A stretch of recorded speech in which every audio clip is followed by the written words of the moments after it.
What's up everyone, welcome back to my channel, and today we are going to learn about tissues. We have talked about photosynthesis before and how it works. Now we are going to talk about tissues. Now any type of tissues? Not. We are going to talk about conducting tissues. Those are the two main type of tissues that we are talking about. The conducting tissues are like the precaution of water into your body and excavation of water into your body from out of your body. So what I am supposed to say over here is that conducting means water goes inside our body, and those are the things. Now us human body have or need water and food to survive. We need those. But for those purposes, us human body cannot live without them. We cannot perform without them. And for us to perform with them is we have a throat that a water goes inside and a food also goes inside with them, within them as well. So this is what we call a conducting of ourselves, conduction of food and water. Same thing, plant also need them as well. So for plants, they have conducting tissues. Those tissues are the one which are present inside of the root. Those conduct the amount of water and nutrition that they need to transfer to the leaves and any part of the tree that will need a type of growth. So those are called conducting tissues. Every single plant have separate conducting tissues. Some do also have that, some do not. Like Thallophyta, Bryophyta, they do not have conducting tissues. They do not have separate conducting tissues. But on the other hand, Pteridophyta, this type of plant do have conducting tissues. If you talk about Bryophyta, Bryophyta is like a thing that it is like staff. It is an amphibian plant. It needs water to reproduce itself, and it mainly grows in water. For example, it is called moss. Yeah, moss is a good example of Bryophyta. On the other hand, on Pteridophyta, Pteridophyta is a type of generation as well. Pteridophyta is doing what over here?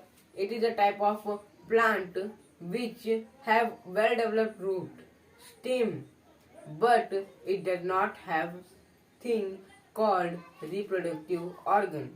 It does asexual reproduction and sexual reproduction as well, but it does not have a separate organ for that. It does have separate conducting tissues on the other hand.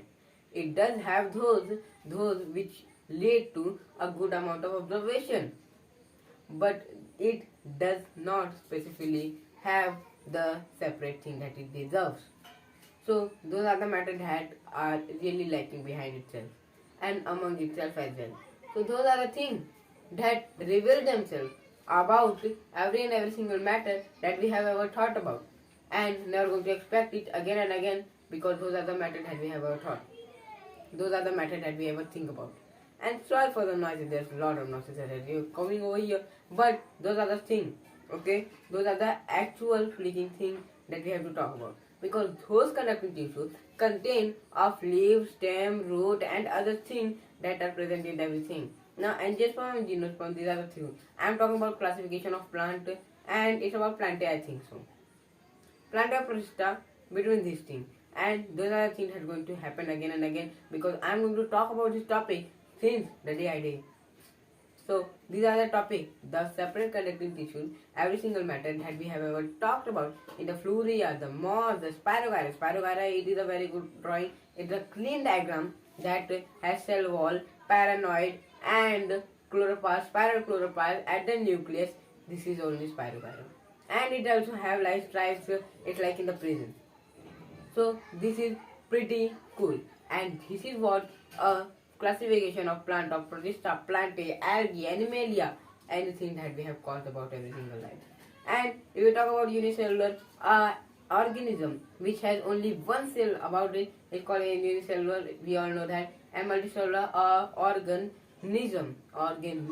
which has more than one cell about itself is called a multicellular. We have talked about prokaryote, eukaryote, we also have talked about. So this is the function of plants, and we also have classification of them as well. So classification of plant in various subkingdom by Robert Whittaker does lead to the classification of as well.